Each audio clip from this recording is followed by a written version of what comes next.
I'm John Hinkle, the senior pastor of First Presbyterian Church here in downtown Murfreesboro. This is your Monday morning wake-up call, and I hope you had a great weekend and especially a good Sabbath, a time of rest and a time of worship. If you haven't watched our service from yesterday, I hope you take time. That's the kind of great thing about streaming it. You can watch it anytime, but I hope you take some time and watch it. It was really, for me, just it was a wonderful time. Not only to worship God in this beautiful sanctuary, but to be with so many people that I haven't been seeing since the pandemic. I will let you know that we had over 90 people in worship here on Sunday. That's the largest crowd we've had so far. And some thoughts that came out of that we realized about 90 is about all we can hold in the sanctuary if we are doing social distances, if we are sitting every other pew.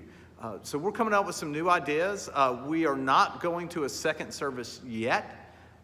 We feel as if going to a second service would dilute kind of the positive energy that we have with the crowd that we have. And so we're looking at some other alternatives, and we'll be kind of sharing those with you. But again, what a great worship service. Probably the only time you will ever see anybody ever play Pictionary in the middle of a sermon.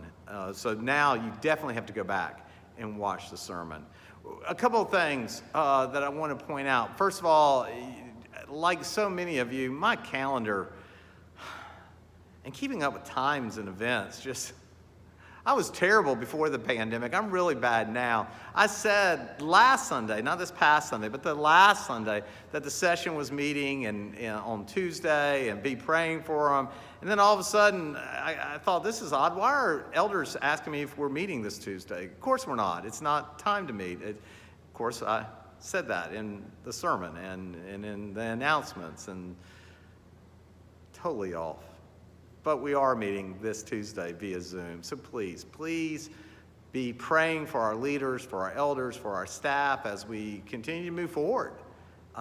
Excited to move forward and finding these opportunities to connect with one another. One other announcement I need to make, and this will again sound like it's coming a little late, but it happened before our Monday morning wake-up call last week, is that we said goodbye to Megan as our director of communication. Megan had some life changes that she was dealing with and had an opportunity to take a full-time job doing what she loved really the most, which is to teach children music. And so she took advantage of that opportunity. And we, as a church, have been blessed by her creativity. I have been blessed by her amazing and wonderful sense of humor, and I'm definitely going to miss Megan's very dry wit.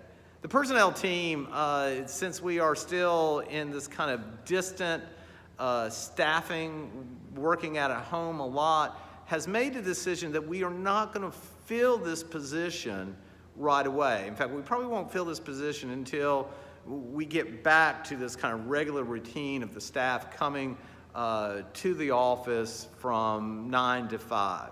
Having said all that, this means that Charlotte, I had a mind slip, that Charlotte's going to be working a little extra hard just to try to balance everything. So communication is so important. Remember what I said a couple weeks ago. If you don't hear us within 24 hours, call us back. Let us know, hey, I called you, I left a message. That will help us out a lot. You would be amazed about how many messages that are left on our phones or how many emails we receive. I looked at my phone today and it said that I had 120 emails waiting for me. A lot of it's spam, but some of it's not. Some of it's really important. So having said that, communication. Listen, I hope you have a great Monday. I hope you have a great week, and I look forward to seeing you soon.